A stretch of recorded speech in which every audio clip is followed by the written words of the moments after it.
మనతో పాటు Hyderabad BJP MP అభ్యర్థి మాధవీలత ఉన్నారు. ఒకసారి మాధవీలతతో మాట్లాడించే ప్రయత్నం చేద్దాం. మేడం నమస్తే అండి. నమస్కారం. ఎట్లా అనిపించింది మీకు నిన్న హైదరాబాద్ గతంలో కంటే మాకేమో భిన్నంగా అనిపించింది పోలింగ్ సార్, మీకు ఎలా అనిపించింది మేడం? బంతిని తంతున్నట్టు అనిపించింది. అన్యాయం అనే బంతిని తన్ని తన్ని గోల్లో వేస్తున్నట్టు అనిపించింది. అట్లా అనిపించింది. మాధవీలత గారు నిన్న అక్కడ ఒక మహిళకు హిజాబ్ తీయడం ఇదంతా కూడా ప్రతిపక్షాలు మీ మీద విమర్శలు చేస్తున్నా, దానికి సంబంధించిన కేసు కూడా నమోదైనట్టు, ఎందుకు తీయాల్సి వచ్చింది, అసలు అది తీయడం కరెక్టేనా అని ప్రశ్నిస్తున్నారు చాలా మంది.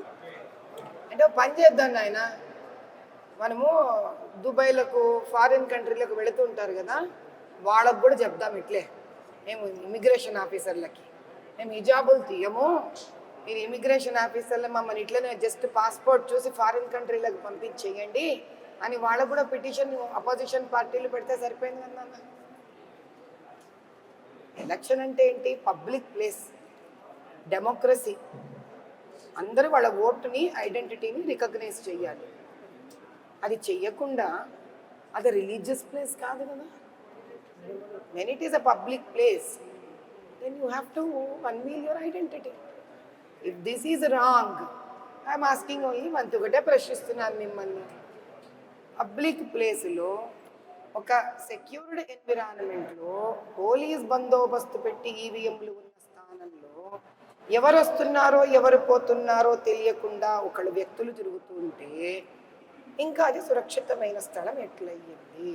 రెండోది, అట్లాంటప్పుడు అన్ని పాస్పోర్ట్ ఆఫీసులలో, ఇమిగ్రేషన్ సెంటర్స్లో ఎవరిని ఫేస్ మాస్క్ తీయకుండానే చేతిలో ఏ ఐడెంటిటీ తెస్తే ఐడెంటిటీ చూసి పంపించేసి మరి అంతే, అంతకని అడగడానికి ఏం లేదు. కానీ అభ్యర్థిగా గతంలో కూడా చూసాం, హిజాబ్కు సంబంధించి దేశవ్యాప్తంగా చాలా చర్చ జరిగే స్కూళ్ళల్లో, కాలేజీలలో. అటువంటిది గుర్తుండి ఒక అభ్యర్థి, అది కూడా నేషనల్ పార్టీ అభ్యర్థి తీయడం ఏంటి అని చెప్పి కేసులు కూడా నమోదైనట్టు, కేసుల మీద ఏ విధంగా ముందుకెళ్తున్నారు మేడం? కేసులదే ఉందయ్యా, ఖాళీగా పడున్నారు వాళ్ళు, పనా పాటన. అదే 16 ఏళ్ళ అమ్మాయి వచ్చి దొంగ ఓటు వేసి వెళితే ఈ 2 గంటలు అవుతాను, 2 o'clock మధ్యాహ్నం ఎంత అమ్మా 2, ఇప్పటిదాకా ఎఫ్ఐఆర్ ఫైల్ చేయలేదు దాని గురించి. వీళ్ళు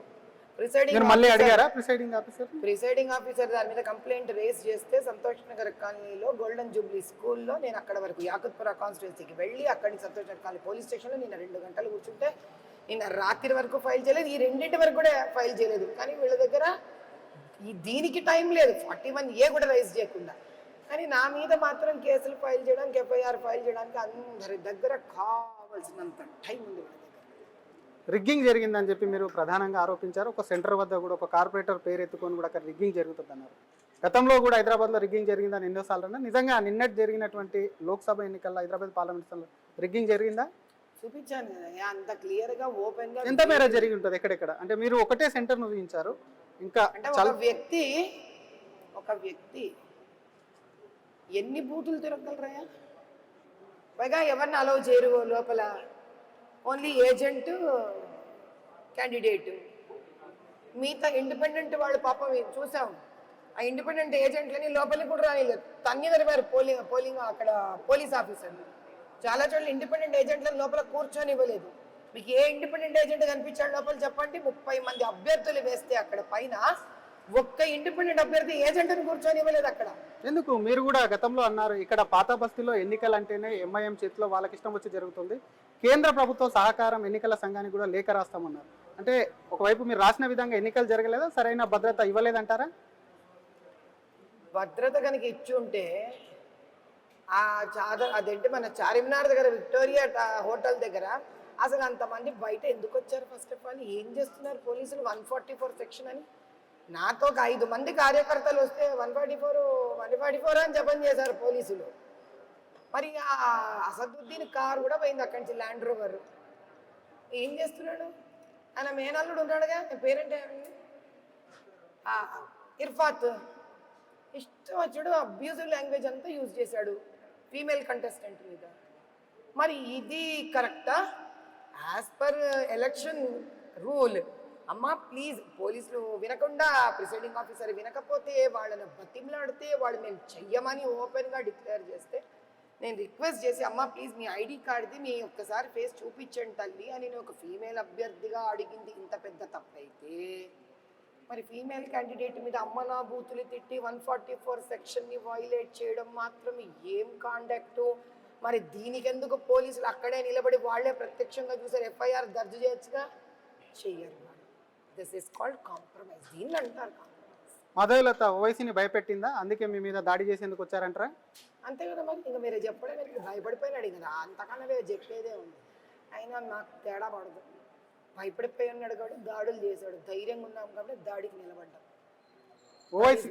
ఓవైసీకి సంబంధించి గతంలో కంటే చూశారు, ఓటింగ్ను ఓట్లేయండి రండి అని చెప్పి గేట్లు కొట్టినటువంటి సంఘటనలు చూసాం. ఇదంతా కూడా మాధవీలత క్రెడిటేనా? ఇది ఒక వ్యక్తి ఎప్పుడు ఏ యుద్ధం చేయలేరయ్యా. ఈరోజు నేను ఒక్కదాన్ని నిలబడితే ఇందులో ఏం ఉండదు.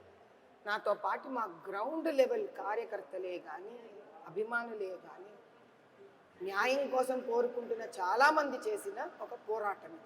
సో మాధవీలత అంటే మాధవీలత ఒక వ్యక్తి కాదు, మాధవీలత 9.5 లక్షల ఓటర్లు, 9.5 లక్షల ఓటర్లే మాధవీలత.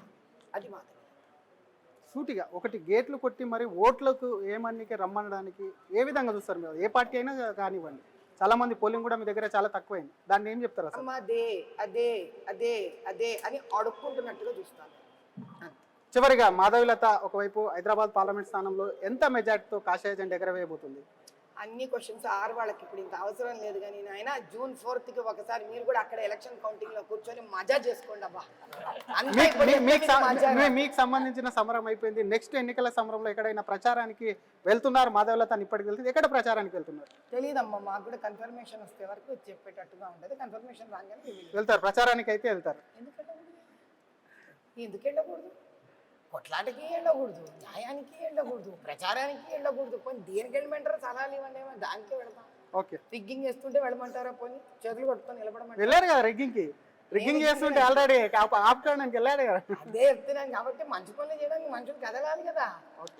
ఇప్పుడు మా పని ఇక్కడ కష్టపడినంత కష్టపడ్డాం. ఒకవేళ మా వల్ల ఇంకో 4 చోట్ల ధర్మానికి న్యాయానికి ఉపయోగపడుతుందంటే అన్నీ చేసుకొని వస్తాం. యా, ఓకే అండి.